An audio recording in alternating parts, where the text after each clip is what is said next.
الله أكبر الله أكبر لا إله إلا الله والله أكبر الله أكبر ولله الحمد. الحمد لله سبحان من نور قلوب العارفين بسراج الهداية والفرقان، وشرح صدور الصائمين بنور المغفرة والإيمان، وأكرم عباده المؤمنين بصيام شهر رمضان. الله أكبر الله أكبر لا إله إلا الله والله أكبر الله أكبر ولله الحمد. سبحان من فتح لهم من أبواب الرحمة والرضوان، ووعدهم بدخول باب من أبواب الجنان، كما أخبرنا سيدنا نبي آخر الزمان: إن في الجنة بابا يقال له الريان، لا يدخله إلا الصائمون شهر رمضان. الله أكبر الله أكبر لا إله إلا الله والله أكبر الله أكبر ولله الحمد.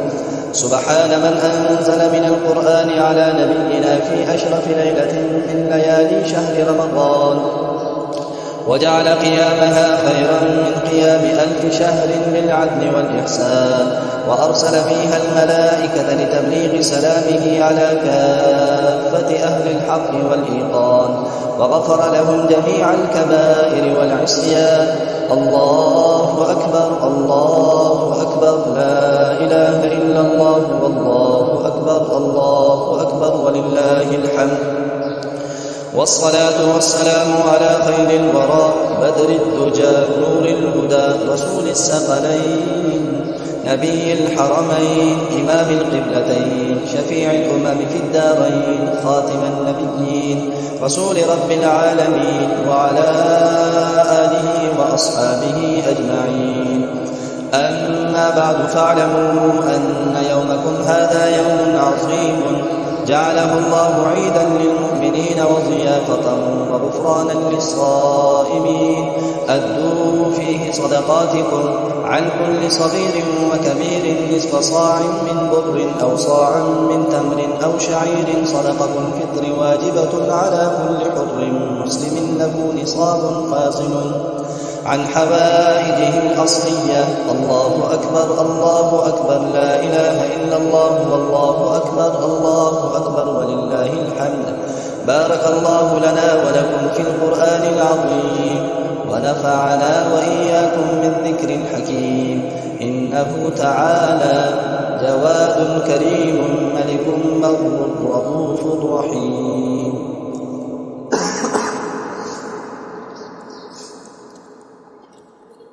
الحمد لله وكفى وسلام على عباده الذين اصطفى، خصوصا على سيد الأولين والآخرين شفيع المسلمين وخاتم النبيين رسول الرحمة ونبي السلام وإمام الهدى محمد المصطفى والمجتبى، وعلى آله وأصحابه شموس الفضل وأعلام الهدى، وعلى من اهتدى بهديهم واستنى بسنتهم ونهج منهجهم ونحى نحوهم وترسم خطاءهم من الأئمة المجتهدين والمفسرين والمحدثين والعلماء الربانيين والمجاهدين إلى يوم الجزاء.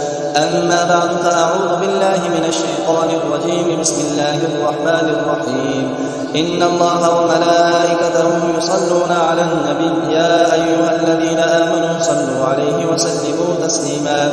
اللهم صل على سيدنا ومولانا محمد عبدك ورسولك، وصل على المؤمنين والمؤمنات والمسلمين والمسلمات، وبارك على سيدنا ومولانا محمد وأزواجه وذرياته.